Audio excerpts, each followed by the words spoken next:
Hello दोस्त। बिहार रोजगार में आप लोगों का स्वागत है। चलिए दोस्त, आज हम लोग पढ़ने वाले हैं साइंस का एनसीईआरटी का जो एग्जाम्पलर है वो हम लोग का क्लास 9th का चैप्टर नंबर 5 जीवन की मौलिक इकाई के बारे में जितना भी एमसीक्यू है वो सबको पढ़ना है, जो कि अच्छे अच्छे प्रश्न हैं इसमें। तो चलिए दोस्त, हम लोग पहले क्वेश्चन पे चलते हैं। पहला क्वेश्चन में बोला जा रहा है कि निम्नलिखित में से किसे क्रिस्टल के रूप में बनाया जा सकता है। ऑप्शन ए जीवाणु, option B amoeba, option C विषाणु, ऑप्शन डी शुक्राणु। तो इसमें से कौन सा सही होगा दोस्त? तो इसमें से हम लोग का ऑप्शन सी विषाणु जो कि सही है, क्योंकि विषाणु को ही क्रिस्टल के रूप में बनाया जा सकता है। जैसे वैक्सीन के रूप में, कोरोना वैक्सीन में, है ना, विषाणु के रूप में, क्रिस्टल के रूप में इसे बनाया गया, क्योंकि प्रतिरक्षा को मजबूत कर सके, यानी कोरोना अटैक ना कर सके। और पोलियो वैक्सीन में भी इसको क्रिस्टल के रूप में बनाया जाता है। तो हम लोग का एक का आंसर जो कि सी सही होगा दोस्त। क्वेश्चन 2 में चलते हैं हम लोग दोस्त। कोशिका फूल जाएगी यदि। ऑप्शन ए कोशिका के भीतर जल की अणुओं की सांद्रता उसके बाहर चारों ओर उपस्थित जल के अणुओं की सांद्रता से अधिक हो। ऑप्शन बी कोशिका के बाहर चारों ओर उपस्थित जल के अणुओं की सांद्रता कोशिका के भीतर जल के अणुओं की सांद्रता से अधिक हो। ऑप्शन सी कोशिका के भीतर तथा उसके बाहर जल के अणुओं की सांद्रता समान हो। ऑप्शन डी जल के अणुओं की सांद्रता महत्व नहीं रखती है। तो हम लोग का क्या क्वेश्चन बोला जा रहा था कि कोशिका फूल जाएगी यदि। कोशिका तभी फूलती है जब वो कोई भी द्रव्य तभी बाहर से अंदर प्रवेश करता है जब उसका सांद्रता उसके सामने वाला का सांद्रता कम हो और उसका सांद्रता अधिक हो। तो वो जिधर सांद्रता कम रहता है उधर की ओर प्रवाह होने लगता है वो लिक्विड। तो यहाँ बोला जा रहा है कि कोशिका फूल जाएगी, यानी कोशिका का सांद्रता कम रहेगा और बाहर वाले विलयन की सांद्रता अधिक रहेगा, तभी कोशिका फूल जाएगी। तो ऑप्शन बी में बोला जा रहा है कि कोशिका के बाहर चारों ओर उपस्थित जल के अणुओं की सांद्रता कोशिका के भीतर जल के अणुओं की सांद्रता से अधिक हो, जो कि सही है दोस्त। कोशिका के भीतर जल के अणुओं की सांद्रता कोशिका के बाहर से कम होगा, तभी फूल सकता है वो। ठीक है दोस्त, तो 2 का ऑप्शन हम लोग का बी जो कि सही है। चलिए दोस्त, हम लोग तीसरे नंबर क्वेश्चन पे चलते हैं। गुणसूत्र तीसरा नंबर क्वेश्चन पे बोला जा रहा है गुणसूत्र बने होते हैं। ऑप्शन ए डीएनए से, ऑप्शन बी प्रोटीन से, ऑप्शन सी डीएनए एवं प्रोटीन से, ऑप्शन डी आरएनए से। तो हम लोग जानते हैं दोस्त, डीएनए जो बना होता है, गुणसूत्र जो बना होता है डीएनए एवं प्रोटीन से, जो कि 3 का ऑप्शन हम लोग का सी सही होगा दोस्त। चलिए दोस्त, चौथे नंबर क्वेश्चन पे चलते हैं हम लोग। चौथे में बोला जा रहा है इनमें से कौन सा कार्य राइबोसोम का नहीं है। और इसमें 1 नंबर में दिया गया है यह प्रोटीन अणुओं के निर्माण में सहायता करता है। दूसरा में बोला जा रहा है यह एंजाइमों के निर्माण में सहायता करता है। तीसरे में बोला जा रहा है यह हार्मोनों के निर्माण में सहायता करता है। चौथे में यह मंड यानी स्टार्च अणुओं के निर्माण में सहायता करता है। ऑप्शन ए 1 और 2, ऑप्शन बी 2 और 3, ऑप्शन सी 3 और 4, ऑप्शन डी 4 और 1। इसमें बोला जा रहा है कि हम लोग का कौन कौन सा गलत है। तो दोस्त, हम लोग जानते हैं कि जो राइबोसोम है वो प्रोटीन के निर्माण में सहायता करता है। तो 1 नंबर तो हम लोग का सही होगा। तो यहाँ दूसरा नंबर पे बोला जा रहा है कि यह एंजाइमों के निर्माण में सहायता करता है। प्रोटीन एक एंजाइम है, यानी प्रोटीन का संश्लेषण में कार्य करता है, यानी वो एंजाइमों के निर्माण में भी सहायता करेगा। यानी 1 और 2 तो हम लोग का सही हो गया दोस्तों। यानी इसका आंसर 3 और 4 जो कि गलत है, वो ऑप्शन हम लोग का 3 में दिया गया है। तो 4 का ऑप्शन सी जो कि सही होगा दोस्त। 5वें क्वेश्चन पे चलते हैं दोस्त। इनमें से बोला जा रहा है कि इनमें से किसका संबंध अंतःद्रवी जलिका से नहीं है। एक में बोला जा रहा है यह केंद्रक एवं कोशिका द्रव्य के बीच प्रोटीन के लिए अभिगमन चैनल की तरह कार्य करता है। ऑप्शन बी में बोला जा रहा है यह कोशिका द्रव्य के विभिन्न क्षेत्रों के बीच पदार्थों को पहुंचाता है। ऑप्शन सी में यह ऊर्जा उत्पादन का स्थल हो सकता है। ऑप्शन डी में यह कोशिका की कुछ जैविक रासायनिक क्रियाओं का स्थल हो सकता है। तो इसमें से हम लोग का बोला जा रहा है कि कौन सा गलत है। तो दोस्त हम लोग का जो तीसरा नंबर ऑप्शन जो दिया हुआ है यह ऊर्जा उत्पादन का स्थल हो सकता है, जो कि गलत है। ऊर्जा उत्पादन का स्थल माइटोकॉन्ड्रिया होता है, जो कि यहाँ पे दिया गया है कि अंतर्द्रव्य जलिका जो कि है यह ऊर्जा उत्पादन का स्थल हो सकता है, यह नहीं है, ये गलत होगा। तो हम लोग का 5 का ऑप्शन सी सही है।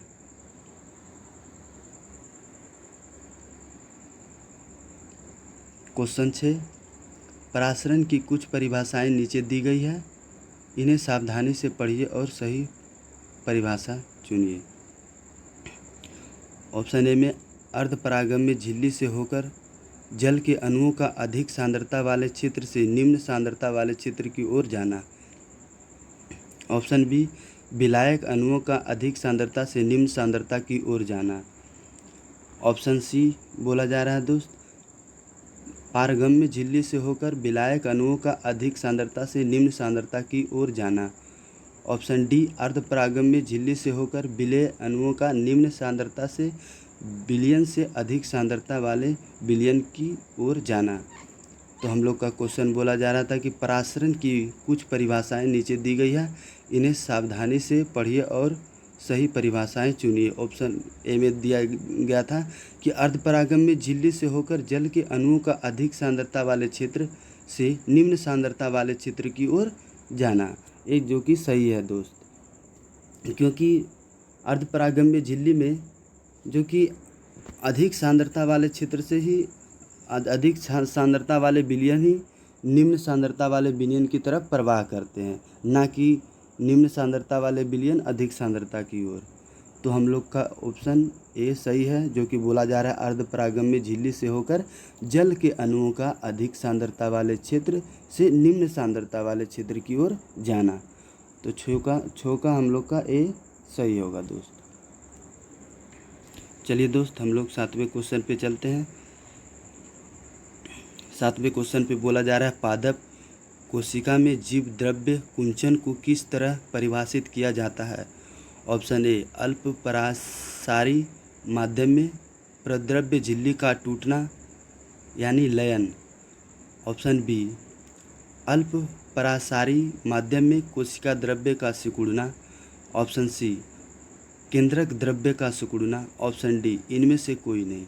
क्वेश्चन क्या बोला जा रहा था कि पादप कोशिका में जीव द्रव्य कुंचन को किस तरह परिभाषित किया जाता है।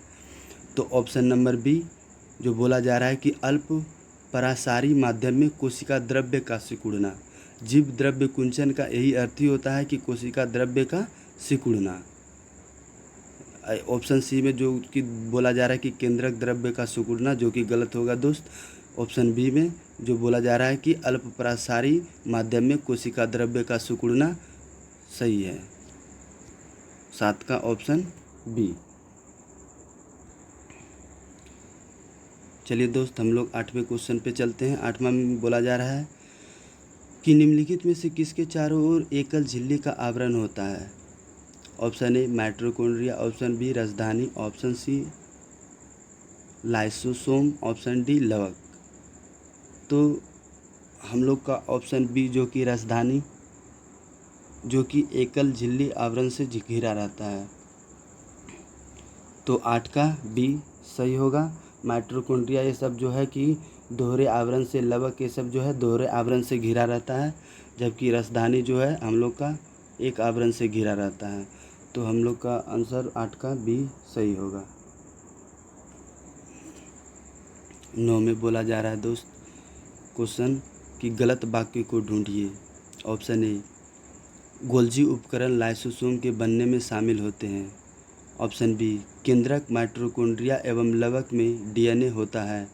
ऑप्शन सी माइटोकॉन्ड्रिया को कोशिका का पावर हाउस कहा जाता है क्योंकि इसमें एटीपी का उत्पादन होता है। ऑप्शन डी, कोशिका द्रव्य को प्रद्रव्य भी कहा जाता है। तो हम लोग को इसमें से गलत चुनना होता है। तो ऑप्शन ए में क्या बोला जा रहा था दोस्त? ऑप्शन ए में बोला जा रहा था कि गोल्जी उपकरण लाइसोसोम के बनने में शामिल होते हैं। ऑप्शन बी में केंद्रक माइटोकॉन्ड्रिया एवं लवक में डीएनए होता है, जो कि सही है। केंद्रक माइटोकॉन्ड्रिया और नहीं, केंद्रक माइटोकॉन्ड्रिया और लवक में डीएनए होता है, जो कि सही है। यही तीन है जो जिसमें खुद का डीएनए होता है। और ऑप्शन सी में बोला जा रहा है कि माइटोकॉन्ड्रिया को कोशिका का पावर हाउस कहा जाता है, ये सही है दोस्त। और इसमें एटीपी का उत्पादन होता है। ऑप्शन डी में कोशिका द्रव्य को प्रद्रव्य कहा जाता है, जो कि सही है। ऑप्शन ए जो बोला जा रहा था कि गोल्जी उपकरण लाइसोसोम के बनने में शामिल होते हैं, ये गलत है। ऑप्शन ए गलत है हम लोग का, नो का ए गलत। चलिए दोस्त, हम लोग 10वें क्वेश्चन पे चलते हैं। 10वें क्वेश्चन में बोला जा रहा है दोस्त कि सही वाक्यों को ढूंढिए। ऑप्शन ए, लाइसोसोम से भरे हुए एंजाइम रुक्ष अंतर्द्रवी जलिका से बने होते हैं। ऑप्शन बी, रुक्ष अंतर्द्रवी जलिका एवं चिकनी अंतर्द्रवी जलिका क्रमशः लिपिड एवं प्रोटीन बनाती है। ऑप्शन सी, अंतर्द्रवी जलिका का कोशिका झिल्ली के नष्ट होने से संबंध है। ऑप्शन डी, यूकैरियोटिक केंद्रक में कोशिका द्रव्य के केंद्रकाभ होता है। तो हम लोग में इसमें बोला जा रहा था कि सही वाक्य को चुनिए। तो ऑप्शन ए बोला जा रहा है कि लाइसोसोम में भरे हुए एंजाइम रुक्ष अंतर्द्रवी जलिका से बने होते हैं, जो कि हम लोग का ए सही है दोस्त। 10 का ऑप्शन ए सही है। लाइसोसोम से भरे हुए एंजाइम रुक्ष अंतर्द्रवी जलिका से बने होते हैं। तो 10 का एक सही होगा।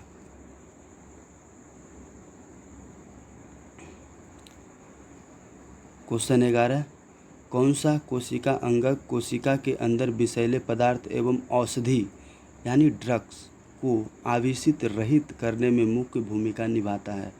ऑप्शन ए, गोल्जी उपकरण। Option B, lysosome. Option C, चिकनी अंतर्द्रवी जलिका। Option D, रसधानी। तो इसमें हम लोग का जो है ऑप्शन जो है ओ सी, चिकनी अंतर्द्रवी जलिका, जो कि सही होगा। जो इसके अंदर जो है कोशिका अंगक कोशिका के अंदर विषैले पदार्थ एवं औषधि यानी ड्रग्स को आवेशित रहित करने में मुख्य भूमिका निभाता है। जबकि एक और है अंग हम लोग का लीवर है, जो कि आवेशित यानी कोई विषैले पदार्थ को नष्ट करता है। तो यहाँ तो ऑप्शन नहीं है, यहाँ पे सी जो बोला जा रहा है चिकनी अंतर्द्रवी जलिका, ये हम लोग का सही होगा। 11 के सी सही होगा ऑप्शन। 12वां क्वेश्चन में बोला जा रहा है दोस्त कि कोशिका झिल्ली निर्माण के लिए आवश्यक प्रोटीन एवं लिपिड का उत्पादन निम्नलिखित द्वारा किया जाता है। ऑप्शन ए, रुक्ष अंतर्द्रवी जलिका। ऑप्शन बी, गोल्जी उपकरण। ऑप्शन सी, कोशिका झिल्ली। Option D, mitochondria. तो हम लोग का क्वेश्चन क्या बोला जा रहा था कि कोशिका झिल्ली निर्माण के लिए आवश्यक प्रोटीन एवं लिपिड का उत्पादन निम्नलिखित द्वारा किया जाता है। ए ऑप्शन ए में रुक्ष अंतर्द्रवी जलिका, जो कि सही है। रुक्ष अंतर्द्रवी जलिका ही जो है जो आवश्यक प्रोटीन एवं लिपिड का उत्पादन निम्नलिखित द्वारा किया जाता है। 12 का ऑप्शन ए सही है दोस्त। क्वेश्चन 13, प्रोकैरियोटिक का अपरिभाषित केंद्रक क्षेत्र कहलाता है। ऑप्शन ए, केंद्रक। ऑप्शन बी, केंद्रिका। ऑप्शन सी, न्यूक्लिक अम्ल। ऑप्शन डी, केंद्रकाभ। तो क्वेश्चन बोला जा रहा है कि प्रोकैरियोटिक का अपरिभाषित केंद्रक क्षेत्र कहलाता है। तो प्रोकैरियोटिक का अपरिभाषित केंद्रक क्षेत्र केंद्रकाभ कहलाता है दोस्त। तो हम लोग का 13 का ऑप्शन जो है डी सही होगा। देखिए दोस्त, थोड़ा प्रश्न ऐसा ही है, क्योंकि ऐसा ही प्रश्न जो है एग्ज़ाम में पूछे जाते हैं। जो हल्के हल्के क्वेश्चन रहते हैं वो तो सबसे बनते हैं, और सबसे कोई फ़ायदा नहीं होने वाला है। हम लोग को अच्छे अच्छे क्वेश्चन पढ़ेंगे तभी औरों से बेहतर और आगे निकल सकते हैं। तो चलिए दोस्त, हम लोग 14 नंबर क्वेश्चन पे चलते हैं। 14 में बोला जा रहा है कि कोशिका अंगक जो सरल शर्करा को जटिल शर्करा में बदलने में शामिल है। ये सब जो क्वेश्चन जो है दोस्त, अगर आप बुक को पढ़ के क्वेश्चन को लगाएंगे तो बहुत अच्छा लगेगा, और आपको बहुत अच्छा भी समझ में भी आएगा कि क्वेश्चन क्या बोल रहा है, हमको ऑप्शन क्या छांटना है, क्या सही है क्या गलत है। तो चलिए दोस्त, 14 नंबर क्वेश्चन में फिर से हम पढ़ते हैं। कोशिका अंगक जो सरल शर्करा को जटिल शर्करा में बदलने में शामिल है। ऑप्शन ए अंतर्द्रव्य जलिका, option B ribosome, option C लवक, ऑप्शन डी गोल्जी उपकरण। तो इसमें से कौन सा हम लोग का सही होगा?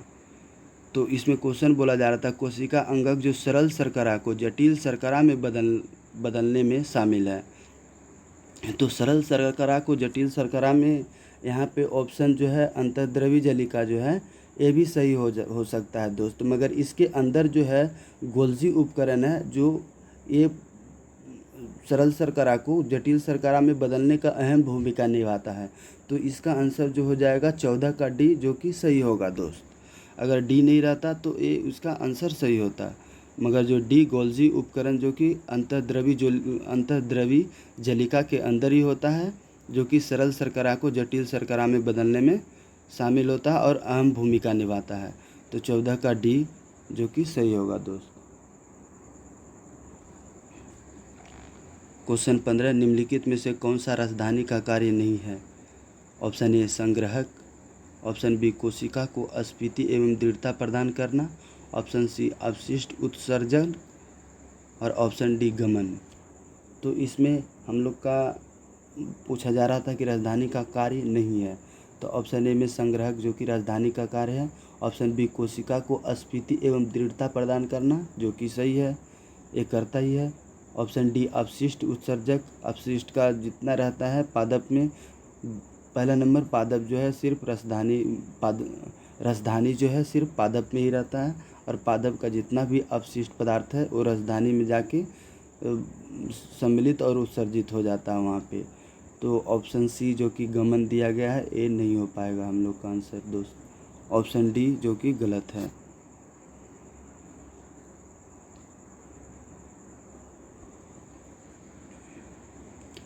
क्वेश्चन 16, अमीबा जिस प्रक्रिया के द्वारा भोजन प्राप्त करता है वह कहलाता है बहिकोशिकता, ऑप्शन बी अंतःकोशिकता, ऑप्शन सी प्रद्रव्यलयन, ऑप्शन डी बहिकोशिकता एवं अंतःकोशिकता दोनों।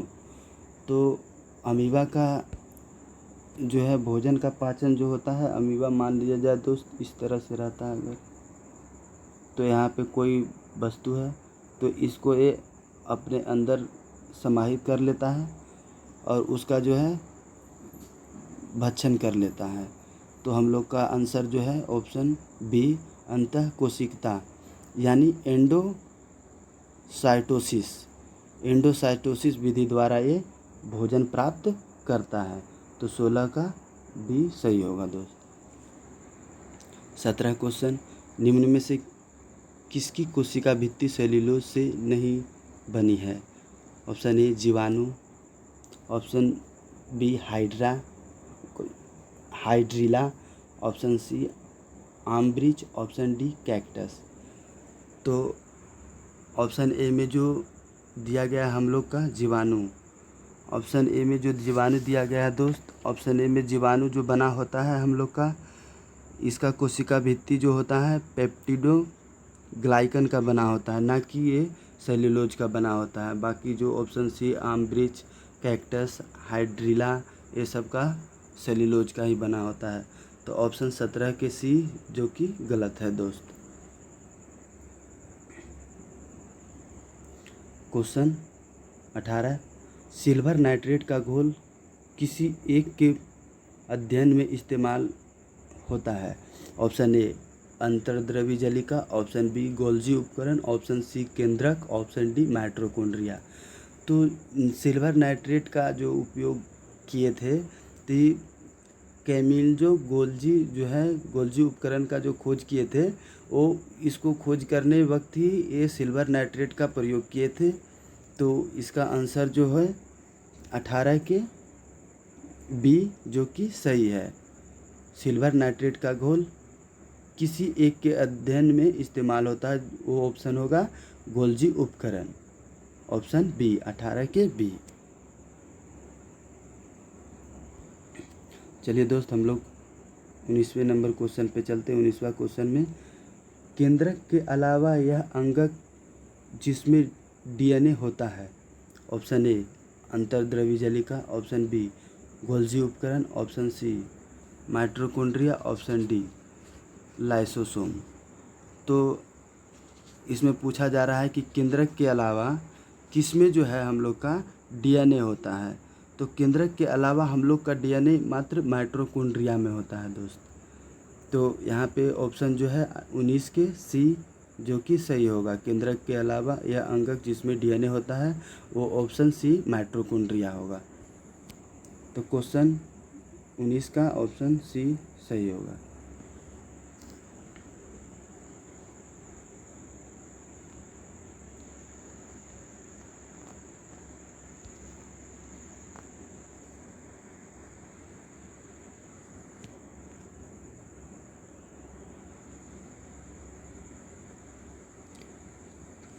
चलिए दोस्त, हम लोग 20वें क्वेश्चन पे चलते हैं। कुछ दिक्कत हो जाने के कारण यहाँ पे बैक होना पड़ा।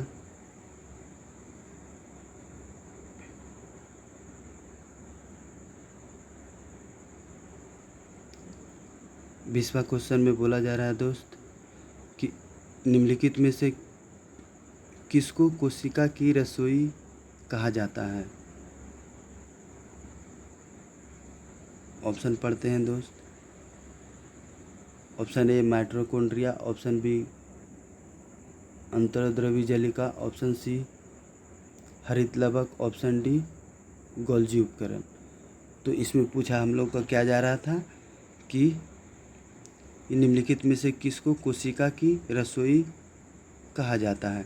तो यहाँ जो पूछा जा रहा है कोशिका का रसोई, तो कोशिका का रसोई हम लोग का जो है दोस्त बोला जाता है हरित लवक को, जबकि ये कोशिका का पावर हाउस माइटोकॉन्ड्रिया को बोला जाता है दोस्त। तो हम लोग का ऑप्शन जो है 20 का सी सही होगा दोस्त, हरित लवक।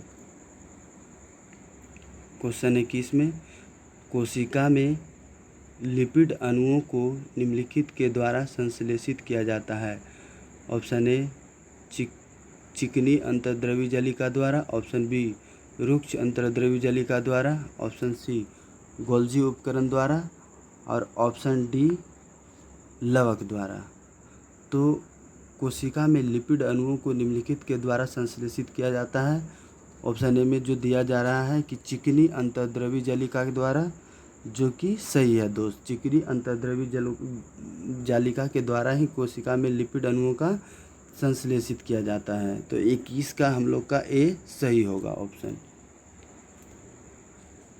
22वां नंबर क्वेश्चन, नई कोशिका का निर्माण पूर्व स्थित कोशिका से होने की बात किसने बताई थी।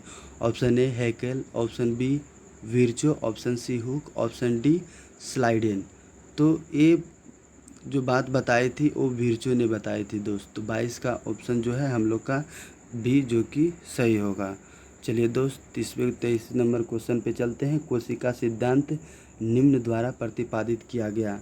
ऑप्शन ए स्लाइडेन एवं स्वान द्वारा, ऑप्शन बी विर्चो द्वारा, ऑप्शन सी हुक द्वारा, ऑप्शन डी हैकेल द्वारा। तो कोशिका सिद्धांत निम्नलिखित द्वारा प्रतिपादित किया गया। ऑप्शन ए में जो दिया गया स्लाइडेन एवं स्वान, जो कि सही है। कोशिका सिद्धांत जो है स्लाइडेन एवं स्वान ने ही दिए थे। तो 23 का आंसर हम लोग का ए सही हो जाएगा। चलिए दोस्त, 24 नंबर क्वेश्चन पे चलते हैं। प्रोकैरियोटिक यानी प्राक केंद्रिकी कोशिका में दिखने वाला एकमात्र कोशिका अंगक है। Option A mitochondria, option B ribosome, option C लवक, ऑप्शन डी लाइसोसोम। क्वेश्चन बोला जा रहा था प्रोकैरियोटिक कोशिका में दिखने वाला एकमात्र कोशिका अंगक है। प्रोकैरियोटिक कोशिका में मात्र एक दिखता है जो कि राइबोसोम। प्रोकैरियोटिक में 70 यश रहता है और यूकैरियोटिक में 80 यश रहता है। तो ऑप्शन हम लोग का 24 का भी सही होगा दोस्त। जबकि माइटोकॉन्ड्रिया लवक और लाइसोसोम जो यूकैरियोटिक कोशिका में दिखता है। तो 25 का क्वेश्चन बोला जा रहा है वह अंगक जिसमें कोशिका भित्ति नहीं होती है। Option A ribosome, option B Golgi उपकरण, ऑप्शन सी हरित लवक, ऑप्शन डी केंद्रक। तो बोला जा रहा था हम लोग का क्वेश्चन वह अंगक जिसमें कोशिका भित्ति नहीं होती है। Option A ribosome. तो हम लोग का ऑप्शन जो ए बोल रहा है राइबोसोम, इसमें कोशिका भित्ति नहीं तो कोशिका झिल्ली कुछ भी नहीं होती है दोस्त। तो 25 का ऑप्शन ए जो कि सही है।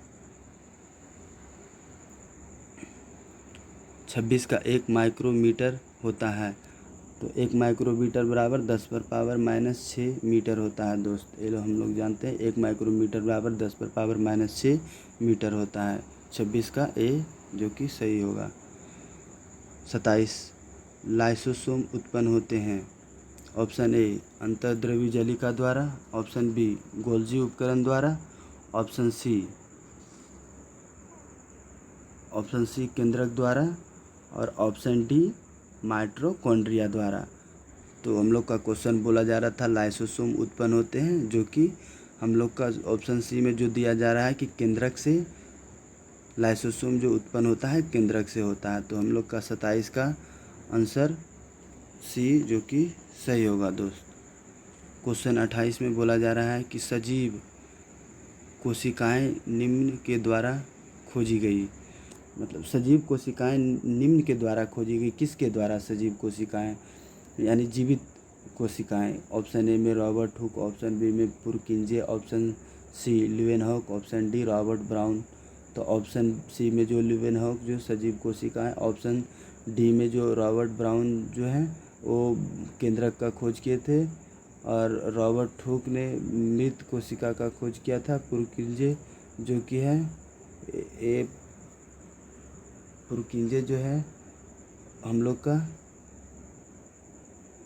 अंतर्द्रव्य जलिका की खोज किए थे। तो हम लोग का हो जाएगा 28 का सी आंसर सही होगा दोस्त।